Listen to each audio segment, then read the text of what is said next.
我睡了，早安。我醒了，晚安。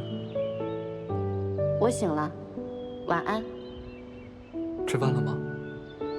正在做呢，你呢？刚吃完简餐。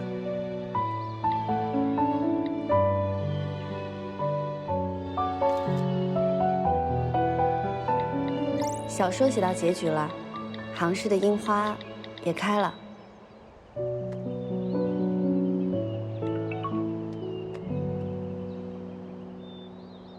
我是吕胜兰，有时间见一面吗？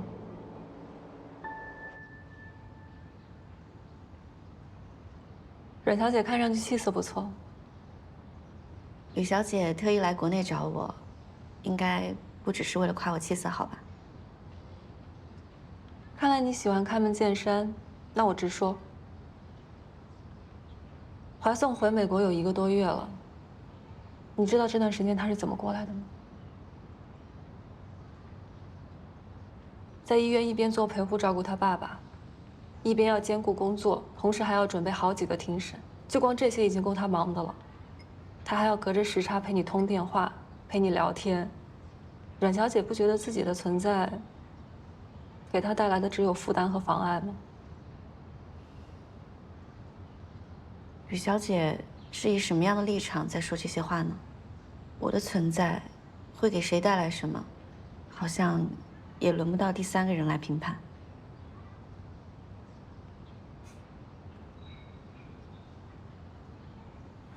确实，这件事情上我没有立场，但我见过你没有见过的他，我知道他在美国这一切是拿什么换来的。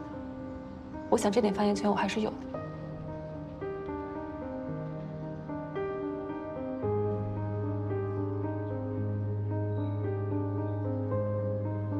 我想你应该知道，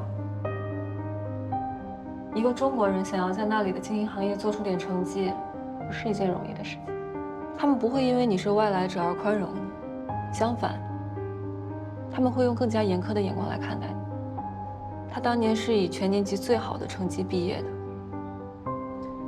那些年，他从被看轻、被质疑，到最后拿出成绩让所有人心服口服。在这期间，他因为过劳进过2次医院，曾经被医生说不能再这样透支生命了。后来他执业不久，徐老师又因为脑梗，一夜之间从业界翘楚，到失去了自理能力，变成了不记事的痴呆状态。他又一声不吭地接过了徐老师手里所有的案子，顶着那些当事人的不信任，没日没夜地拼，到最后他打赢了所有的官司。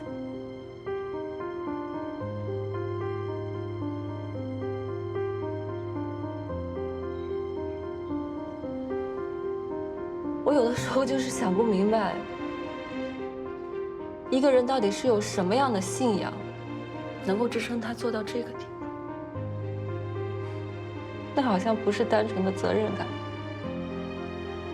也不是单纯的职业理想。虽然我到现在也没有找到答案，但是我知道，他不惜透支身体换来的这一切有多么的宝贵。但你现在要毁了他。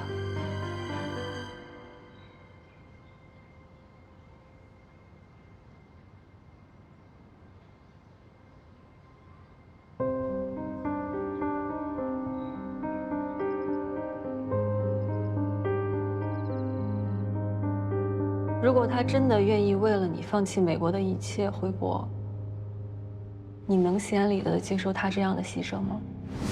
那或者说，他对你的感情没有深厚到这个地步，那你们像现在这样每天隔着10几个小时的时差，连一句晚安都不能同时讲给对方，你觉得这样的关系能维持多久？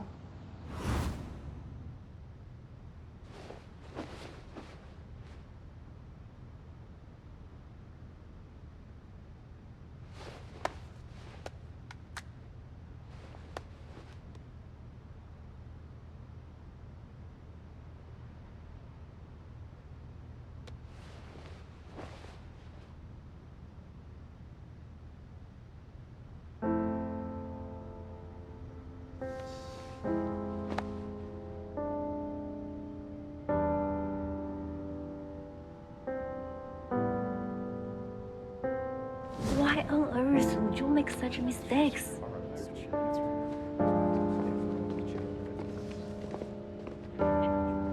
他就是许怀松，没人拿满分的。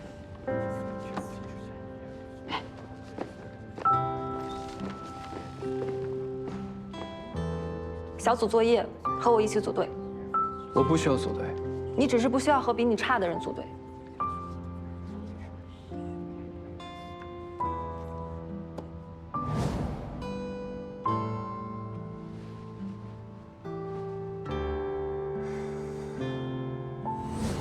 Okay, we're done here. OK。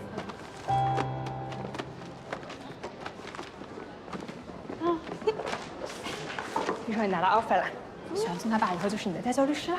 对啊。哦，旧金山那么多律所，偏偏和许怀松投了同一个，你是不是喜欢他？都毕业了，咋看出来？也是，天天对着那样一张脸做课题，也太难不心动了。哎，我纠正你一下啊，你喜欢的不是他的脸。知道我们吕律师只喜欢强者的吗？哎，那我问你啊，假如给你2个选项 ，A， 能和许怀松在一起，但是许怀松会荒废他所有的才能和事业，所有的啊。B， 永远无法和许怀松在一起，但许怀松永远理智，永远强大。你选哪个？什么无聊的问题啊！我走了。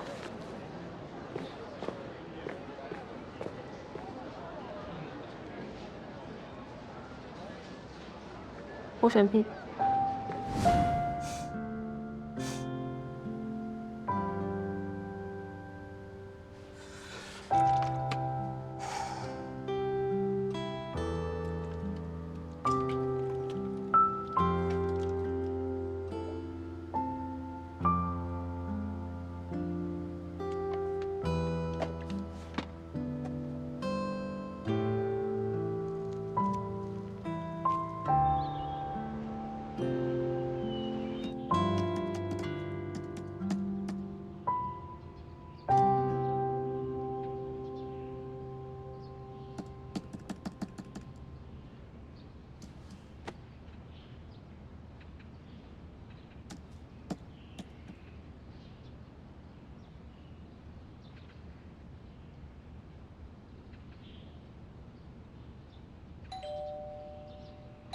谁啊？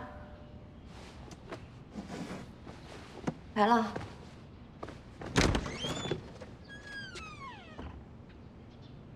姐姐，怎么了？怎么了？姐姐，我昨天看了你的结局之后，我就一直想哭。怎么会这样呢？你就差一点就跟我哥表白了。你也知道，我写的人是你哥啊？我其实知道挺久了。姐姐，你别难过，我哥当时出国是有原因的。我已经知道了。他那个闷葫芦，你肯定还不知道我家当时发生了什么。不是因为你爸妈吗？我爸妈是离婚了，但是他们不是因为感情不好。我妈跟我爸分开的原因啊，是她不喜欢我爸的职业。我爸爸，他以前是刑辩律师，经常为杀人犯做辩护。那时候他接了一个案子，让一个涉嫌杀人的嫌疑人被无罪释放了。自从我们家接了这个案子起，我妈就一直不理解他，家里总是有争吵的声音。后来，嫌疑人出来以后，这事情闹得更严重了。邻居对我们家指指点点，被害人家属隔三差五上门闹事，泼油漆、砸鸡蛋。他们还说我爸是杀人犯的帮凶。我那个时候又小，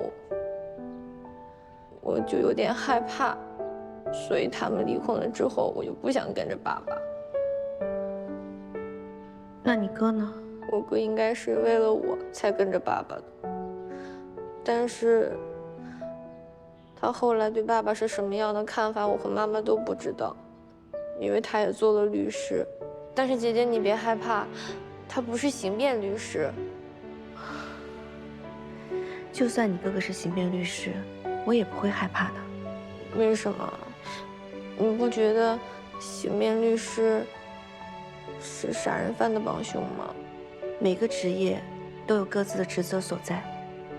刑辩律师的职责就在于，通过为犯罪嫌疑人辩护，来维护司法的公正性、公平和正义。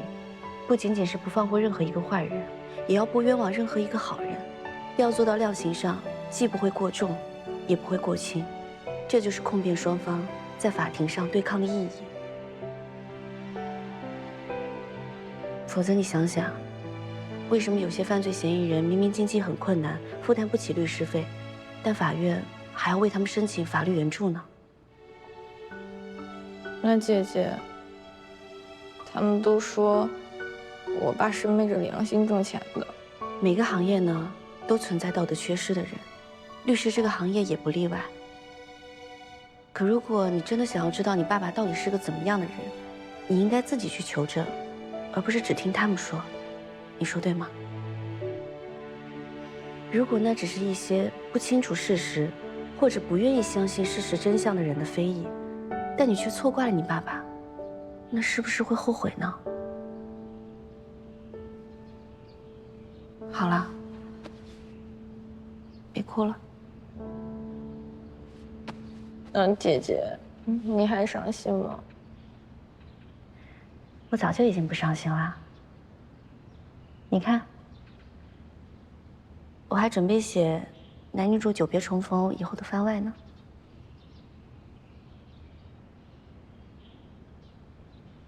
那你怎么看着这么憔悴啊？